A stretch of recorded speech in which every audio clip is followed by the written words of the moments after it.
नमस्कार. श्री स्वामी समर्थ अवधूत चिंतन श्री गुरुदेव दत्त. तर बघा, जो कोणी व्यक्ती प्रत्येक गुरुवारी किंवा अगदीच की ज्यांना खरंच शक्य असेल त्यांनी रोज जरी स्वामींची ही सेवा केली तर तुमच्या आयुष्यात कितीही मोठी मोठी संकट असू देत, दुःख असू दे, त्रास असू देत, तरी सुद्धा स्वामींच्या सेवेने ते दुःख लवकरच दूर होतं. किंवा अगदीच तुमच्या आयुष्यात जे काही तुम्हाला त्रास सहन करावा लागत आहे किंवा तुमची जे काही चूक नाहीये तरी सुद्धा तुम्हाला काही गोष्टी सहन कराव्या लागत आहेत, तरी सुद्धा तुम्ही जर स्वामींची ह्या सेवा केल्या तर तुमचा जो काही प्रश्न आहे तर ते सुटण्यासाठी नक्कीच स्वामी महाराज मार्ग दाखवतात, म्हणजे दाखवतातच. तर बघा, आपल्याला ज्यांना खरंच शक्य असेल तर त्यांनी ह्या सेवा रोज जर आपल्या डेलीच्या आयुष्यामध्ये रोज केल्या तर नक्कीच तुम्हाला खूप मोठ्या प्रमाणात फायदा होणार आहे. पण जर तुम्हाला काही कारणांमुळे शक्य होत नाही, पण प्रत्येक गुरुवारी जर तुम्ही ही सेवा केली तरी सुद्धा स्वामी महाराजांचा अखंड आशीर्वाद आपल्यावरती राहतो आणि जे काही आपले प्रश्न किंवा अडथळे आहेत तर ते नक्कीच स्वामी महाराज सोडवतात. तर अशी कोणती सेवा आहे की आपल्या आयुष्यात स्वामी महाराज बघा एवढे बदल घडवून आणतात.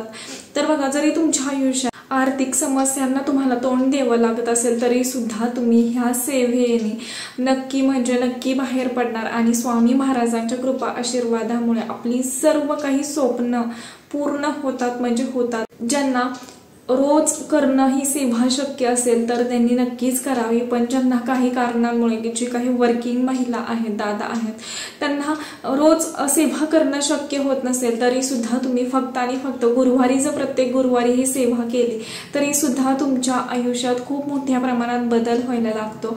तुमच्या ज्या काही इच्छा असतात तर ते स्वामी महाराजांच्या कृपेमुळे नक्कीच पूर्ण व्हायला लागतात. आणि त्याहीपेक्षा असं म्हटलं गेलेलं आहे की जो कोणी व्यक्ती स्वामी महाराजांच्या सेवेत असतो ना तर त्याला कधीही अकाल मृत्यू येत नाही किंवा जो काही संकटांचा सामना त्याला करावा लागत आहे तर त्याची तीव्रता किती ठेवायची तर ते नक्कीच महाराज ठरवत असतात. आणि त्याच पद्धतीनं महाराज आपल्या आयुष्यात जे काही चांगलं आहे तर तेच आपल्याला देण्याचा प्रयत्न करत असतात. तर ह्या सेवा कोणत्या आहेत तर ते सांगते. तर बघा, प्रत्येक गुरुवारी किंवा अगदीच की रोज जरी शक्य असेल तरी तुम्ही ही सेवा करू शकता. तर पहिलं आहे तर 11 माळी जप. तुम्हाला 11च माळी जप करायचा आहे प्रत्येक गुरुवारी किंवा अगदीच रोज. त्यानंतर न बघा, तुम्हाला स्वामी चरित्र सारामृत हे सुद्धा रोज पठण करायचं आहे. ज्यांना खरंच माहिती नाहीये की स्वामी चरित्र सारामृत, तर बघा 1 ते 21 अध्यायाचं हे स्वामी चरित्र सारामृत आहे. मग बघा, जर तुम्ही नित्य नियमाने रोज 3-3 अध्याय पठण करत गेला तर 7 दिवसात एक पारायण होत असतं. आणि जर तुम्हाला काही कारणांमुळे शक्य होत नसेल तरी सुद्धा तुम्ही प्रत्येक गुरुवारी एक पाठ म्हणजेच एक पारायण ही करू शकता. 1 ते 21 अध्याय पठण झाल्यानंतर एक पारायण हे होत असतं. आणि खूप म्हणजे खूप सुंदर स्वामी चरित्र सारामृत आहे आणि तेवढंच प्रभावशाली सुद्धा आहे. बघा, तुम्ही जर हे वाचायला सुरुवात केली तर नक्कीच तुमच्या आयुष्यात खूप म्हणजे खूप मोठ्या प्रमाणात बदल व्हायला तुम्हाला नक्कीच जाणवेल थोड्याच दिवसामध्ये. आणि बघा, असं सुद्धा म्हटलं गेलेलं आहे की एक तरी भाग्यवान व्यक्ती जर तुमच्या घरात स्वामी सेवा करणारी असेल तर त्या व्यक्तीमुळे अख्खं कुटुंब प्रत्येक संकटातून, दुःखातून, त्रासातून टळून जात. त्यामुळे बघा, जर तुमच्याही घरात अजून सुद्धा कोणी स्वामी सेवा करत नसेल तर नक्कीच करायला सुरुवात करा.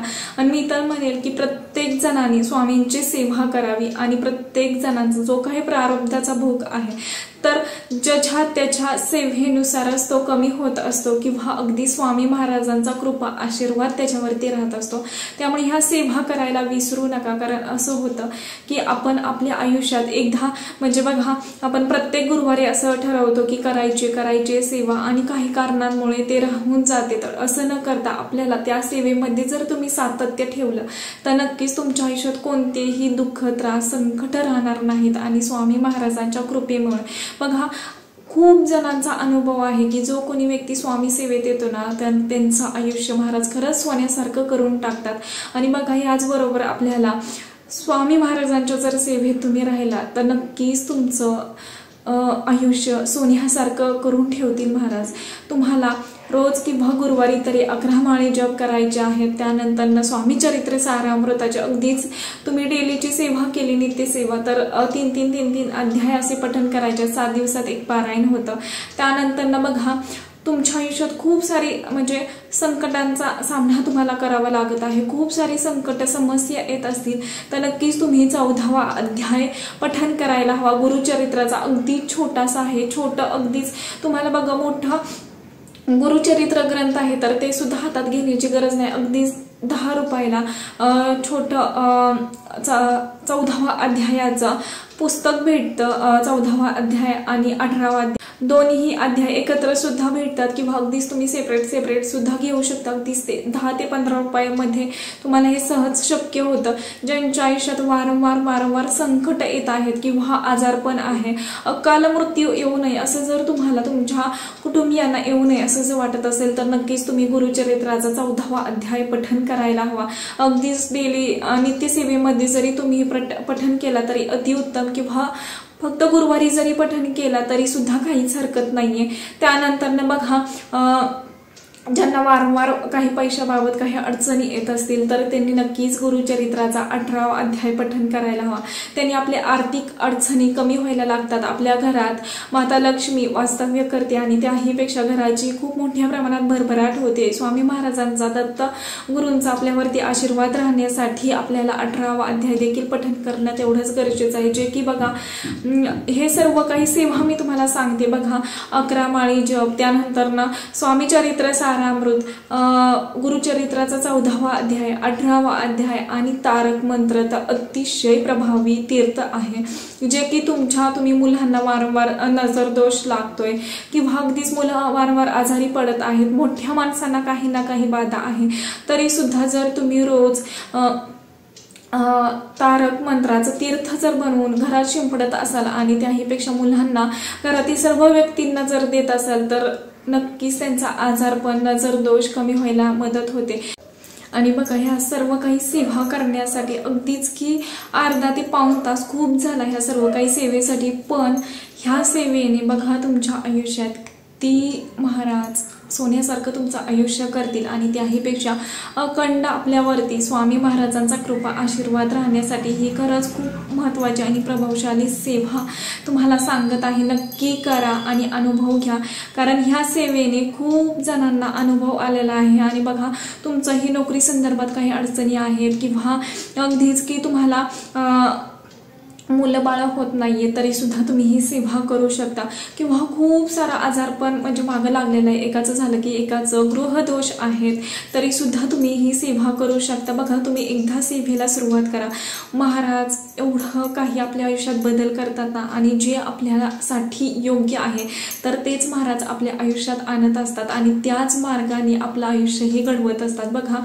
आपण सर्वच जण म्हणतो की मला हे करायचं होतं आणि ते झालं नाही, त्याच्या विचित्रच काहीतरी घडलं, तर बघा आपल्या आयुष्यात जे काही चांगलं किंवा वाईट घडत असतं तर ते आपल्या कर्मानुसार घडत असतं, पण त्याहीपेक्षा की आपल्या आयुष्यात जर स्वामी महाराज असतील तर नक्कीच आपलं आयुष्य कोणत्या चांगल्या मार्गाने न्यायचं तर ते महाराज आपल्याला प्रत्येक गोष्टीत, प्रत्येक संकटातून दिशा देत असतात, आपल्या यशाच्या मार्गाकडे आपला मार्ग मोकळा करत असतात। त्यामुळे आपल्या आयुष्यात जर चढ उतार येत असतील तर ते पुढे जाऊन आपल्या आयुष्यात काहीतरी चांगलं घडण्यासारखीच महाराज आणत असतात।